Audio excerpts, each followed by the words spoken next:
আমার ছেলে অপরাধ করছিল, আমার ছেলের একটা হাত কেটে ফেলতো, একটা পাও কেটে ফেলাইতো, বাচ্চা থাকতো আমার আব্বা করে ডাক দিত। আমার আমি বাড়িতে আসলে আমার আব্বা করে ডাক দিত, আমি আব্বা ডাকটা শুনতাম, আমার এই বুকটা কিবা কালি করে দিল তারা, আর তারা এই বুকটা কিবা কালি করে দিল। আমি তো আমি তো বাকরুদ্ধ হয়ে গেছে আমার। ওর মা ওর মা তো পুরো পাগল হয়ে গেছে। এখন কেউ কিছু বললে ওর দিকে তাহলে ছুটেছে। তোরা ও উল্টা পাল্টা কোনো কথা বলে, মানে উল্টা পাল্টা কথা বলে, কোনো একসময় হাসে, একসময় কাঁদে, একসময় অজ্ঞান হয়ে যায়। এই পরিস্থিতি এখন সন্তান হারাতে কি যন্ত্রণা, ওই মনে হয় বোধ আমি অনেক ধৈর্য ধরে থাকার চেষ্টা করি। যখন আমার কান্না আসে, তো বুক ফাইটে কান্না আসে, তখন থেকে আমার এখনই মনে হয় হার্ট অ্যাটাক করে মারা যাবো।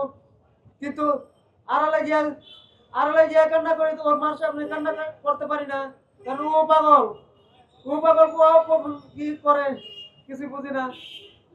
আমার সন্তানটাকে বাঁচায় রাখতো, আমার সন্তানটাকে খালি একটু বাঁচায় রাখতো। আমি মুখটা দেখতাম, একটা নজর মুখটা দেখে আমার লোক হয়তো আব্বা আব্বা। ও কোনোদিন আমার সালাম দেওয়া ছাড়া কোনো কথা বলছে না। গুন্ডা দিলে যে আব্বা আসসালামু আলাইকুম, কেমন আছো আব্বা, এই কথাটা আমারে কইতো। আমি এই কথাটা শুনতাম, আমার কলিজাটা ঠান্ডা লাগতো। সব মশার বিরুদ্ধে সুরক্ষা দিতে এলো বসুন্ধরা এক্সট্রিম অ্যারোসল, মশার বিরুদ্ধে এক্সট্রিম সুরক্ষা। আমি কলিজাটা ঠান্ডা লাগতো। আমি বিদেশ থেকে খালি বাড়ির ছাদ করে দিয়ে গেছি, এই বাড়ির কাজটা পুরোটা সেই করছে। আমি তো ঘরের ভিতরে গেলে আমার পয়সা বেটে জামা বাবা, আমার বাবা এই বাড়িটা করে হয়ে গেল। আর বাবা থাকতো না এই ঘরে, থাকলো এখন কি করে থাকে, বাবা ঘর করে হয়ে গেল বাবা। আমি তো ঘরে গেলে আমার দম বন্ধ হয়ে আসে। আমি আমাকে আল্লাহ, হে আল্লাহ তুমি আমাকে, আর যারা আমার সন্তানের জন্য এত পরিশ্রম করতেছেন, সাংবাদিক ভাইয়েরা এবং ছাত্রছাত্রী,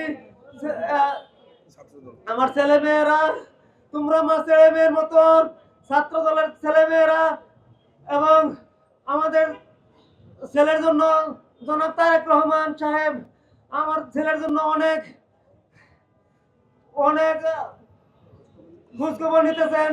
আমি তাকে ধন্যবাদ জানাই এবং আপনাদের সকলকে ধন্যবাদ জানাই যারা আমার ছেলেকে হত্যা করছে। আমি অনেক আশা করে আমি প্রাইমেশিয়া বিশ্ববিদ্যালয়ে ভর্তি করেছিলাম। প্রাইমেশিয়া বিশ্ববিদ্যালয়ে ভর্তি করালে যে ছেলে হারা হতে হবে, সন্তান হারা হতে হবে মা বাবার, এটা আমি আগে কখনো ভাবিনি। তাহলে আমি এটা ভাবলে আমি কোনোদিন এই বিশ্ববিদ্যালয়ে ভর্তি করাইতে আসতাম না। আমি কুয়েত প্রবাসী, আমি একজন কুয়েত প্রবাসী বাবা। আমি কুয়েতে আমার ছেলেকে মানুষ করার জন্য কুয়েতে আমি কঠোর পরিশ্রম করার পরে আমি এখন আমার সন্তানের লাশ উপহার পেলাম। আমি আমার চোখের পানি শুকায় গেছে। আমি এখন আর ভাষা কোনো কিছু বলার মতো ভাষা আমার মুখে আসে না।